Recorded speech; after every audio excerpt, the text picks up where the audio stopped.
PM કિસાનની official YouTube ચેનલની અંદર આપ સર્વ મિત્રોનું સ્વાગત છે।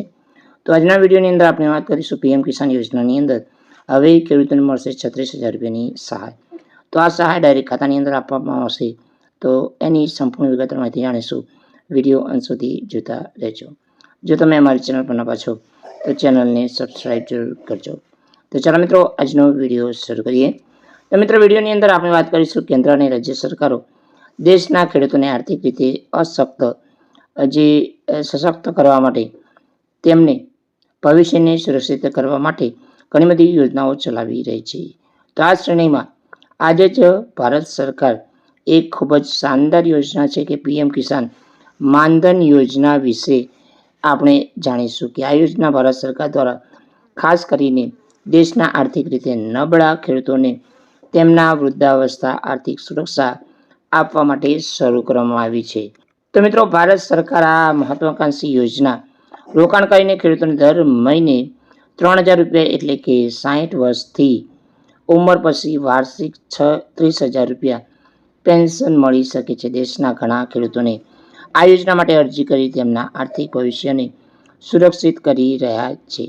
જો તમે પણ આ યોજનાનો અરજી કરવા માંગી છો તો તમારે તમારા કેટલીક બાબતો ધ્યાન રાખવી પડશે। પીએમ કિસાન માનધન યોજના માટે ફક્ત 18 થી 40 વર્ષ વચ્ચે અરજી કરવાની હોય છે।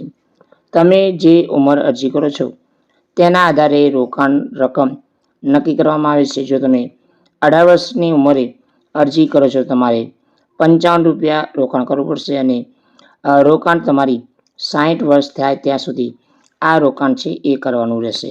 તો મિત્રો વધુમાં છે કે આ યોજના 60 વર્ષની ઉંમર પછી તમને દર મહિને 3,000નું પેન્શન મળશે। આવી સ્થિતિમાં તમે આ યોજના હેઠળ વાર્ષિક 36,000 રૂપિયા મળશે। જો તમને પણ આ યોજનાનો લાભ લેવા માંગો છો તમારે યોગ્યતા શરતો વિશે જાણવું મહત્વપૂર્ણ રહેશે।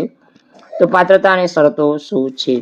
તો દેશના નાના અને સીમાંત ખેડૂતોને આ યોજનાનો લાભ મળી રહ્યો છે। તો આ યોજના માટે અરજી કરવા માટે તમારે 2 હેક્ટર અથવા તેનાથી ઓછી જમીન હોવી જોઈએ। જો તમારી પાસે 2 હેક્ટરથી વધુ જમીન છે તો આ યોજના માટે નામંજૂર કરવામાં આવશે અને મિત્રો તમારા નજીકની બેંકમાં જઈને તમે આ લાભ લઈ શકો છો। જો તમે સરકારી નોકરી કરો છો અથવા આવકવેરો રિટર્ન ફાઇલ કરો છો તો તમે આ સ્થિતિમાં લાભ લઈ શકશો નહીં।